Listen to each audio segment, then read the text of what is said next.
Guys, you wouldn't believe it. I fixed college football. There's been a lot of controversy surrounding Division I football this week, and I have a solution that makes so much sense. Here's how it goes. I'll outline the basic premise first. So it just so happens that the math works out perfect with 4 independent schools to divide the rest of all of Division I football into 12 equal conferences of 11 teams. So here's how it works. You have a 12-game season. Every season, you play every team in your conference. So that actually eliminates the need for conference championship games because you've already played everybody. That takes up 10 of your games, and then you have 2 non-conference games where you can schedule any of your old rivals or any independents that you want to schedule. You also do that over 14 weeks, so teams get 2 byes, so it's better for the players as well. So you get a little bit more recovery time during the season. So I'm going to outline this now. It works out perfectly. The way this is divided, it's all divided regionally. We've gotten into a situation where we've got Rutgers playing against UCLA. Nobody cares about that game. You just watched on TV the other week. Iowa played at USC. It's 2 ranked teams squaring off. Historic programs. And the stadium is like 2/3 full. Nobody cares about that matchup. It's not interesting. So we've reorganized it. So now every week you're playing a team right in your backyard. It's going to be better for travel, for the fans. They're going to be able to go to a lot of the away games. You're going to pack stadiums. Every week is going to be a hotly contested rivalry game with somebody right in your backyard. And it's going to be awesome. I'm going to go through these conferences now. Check this out. We start in the Southeast, the Florida-Georgia Conference. These are the teams. South Florida, Florida State, Florida Atlantic, Miami, Florida International, UCF, the Florida Gators. Then we get up into Georgia, and we've got Georgia Tech, Georgia, Kennesaw State, and the Georgia State Panthers. That's our first conference. We move up the Eastern Seaboard into the Carolina Conference. We've got the Georgia Southern Eagles, the East Carolina Pirates, Duke, NC State, Wake Forest, North Carolina, Charlotte, Clemson, South Carolina, Coastal Carolina, and Appalachian State. Great conference, all the Carolina schools. Then we move up a little farther in the Northeast. We got the Atlantic Conference. Kick it off with Old Dominion. We got James Madison, Virginia, Liberty, Maryland, Delaware, Temple, Rutgers, UConn, Boston College, and UMass. Just a little to the west into the Ohio Valley Conference. We've got Syracuse, Buffalo, Penn State, Pittsburgh, West Virginia, Kent State, Akron, Virginia, Ohio, Marshall, and the Ohio State Buckeyes. Slide a little west of them into the Rust Belt Conference. We've got Cincinnati, Miami, Ball State, Bowling Green, Toledo. This is a big one.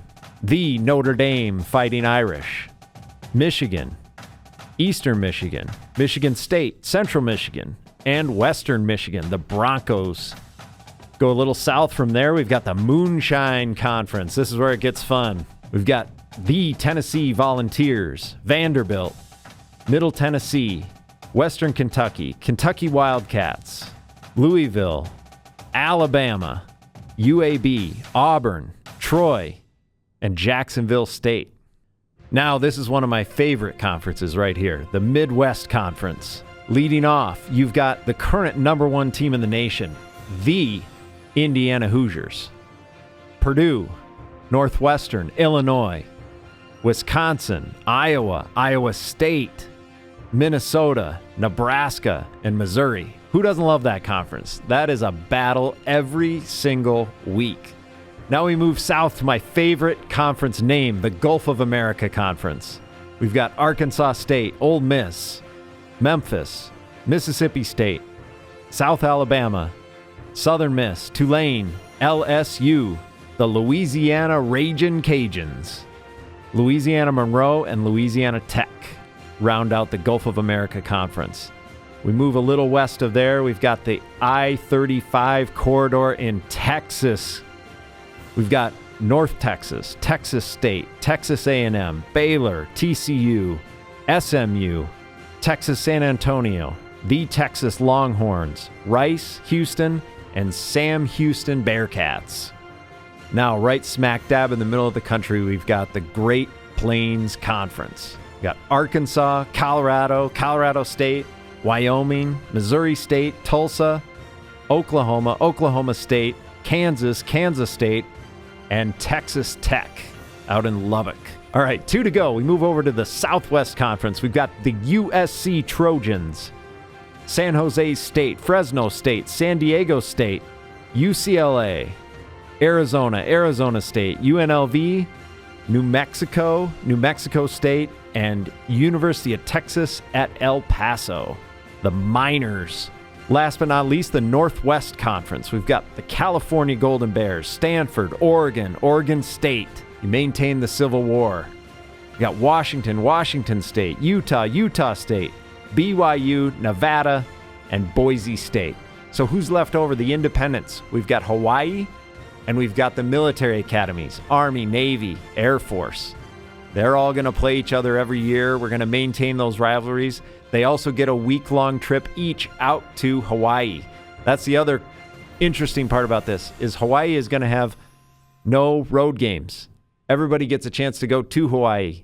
Nobody wants to host Hawaii. Everybody wants to go to Hawaii. So they're going to have all their games be at home. It's a special treat for your players to play out there. Now, how does this get settled in the playoff? Everything gets settled on the field. That's the beauty of this. So we've got 12 conference champions. Those 12 conference champions all make the playoff. And then we take the next 4 at large. So we never leave out the best teams. So if the number 4 and 5 team are in the same conference with the number 1 team, they're still getting in. And we have the best matchups. So we've got the 12 conference champions, 4 at large. We've got a 16-team bracket, and we play it out from there. There's some TV issues to be worked out for sure, but this gets college football back to a place where we're going to have way more fan enjoyment, and the rivalries will just be insane. It's going to make football so much more fun to watch and so much more fun for fans to follow. That's the solution to how you fix college football.